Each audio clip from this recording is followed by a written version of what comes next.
Hey everybody, Roger Levin here with your Practice Production Pearl of the Week. I love that I get to talk to dentists and see real life practice scenarios that I can bring to these pearls. So last week I had the opportunity to talk to one of our clients. He has his own consultant, but I love to talk to our clients. We value anyone that we touch, whether it's a client, whether it's through these pearls. And again, I hope you're finding these helpful and useful. And I was talking to this client about goals he had just set up for the next 12 months at the start of his consulting program.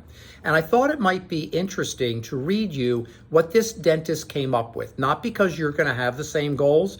You may not like the goals this dentist set. You may not want the goals, but these are the goals Dave set. And I thought, well, if I share them with you, maybe it'll give you some things to think about. So you're going to see me look down. I've got my notes here. I like to be prepared. And here we go. The first was to increase production by 18%.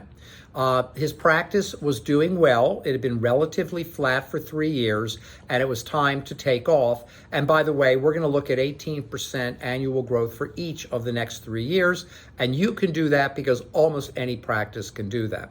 Number 2 was to add 1 dental assistant.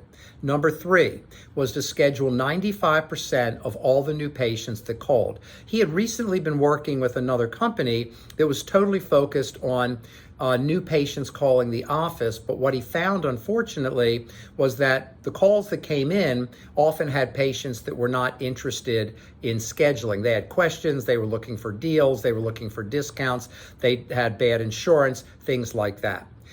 Number 4 was to increase one insurance plan, add 1 new insurance plan that was becoming bigger in their area. That's not an endorsement to keep insurance or lose insurance. I'm just telling you what Dave put down. Number 5 was to reduce the cost of 5 major purchases, such as supply costs, to bring them down about 10%. So he identified 5 major areas of overhead that he wanted to reduce.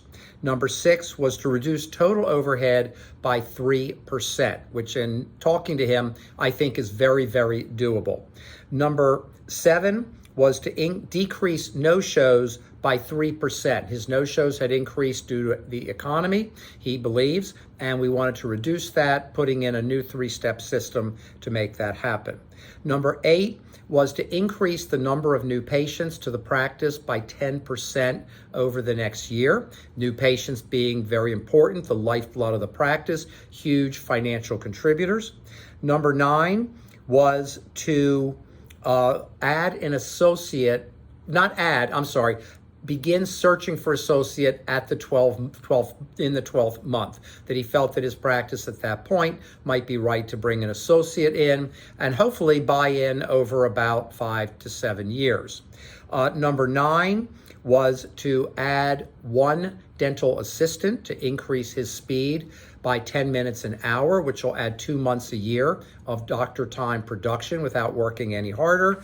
And lastly, to get systems-based training for his office manager so she could go from level 1, we call functional manager, to level 2, people manager. So I want to share those with you. I hope they're interesting, give you some things to think about. And as always, I wish you increased practice production every year, and I'll see you next week.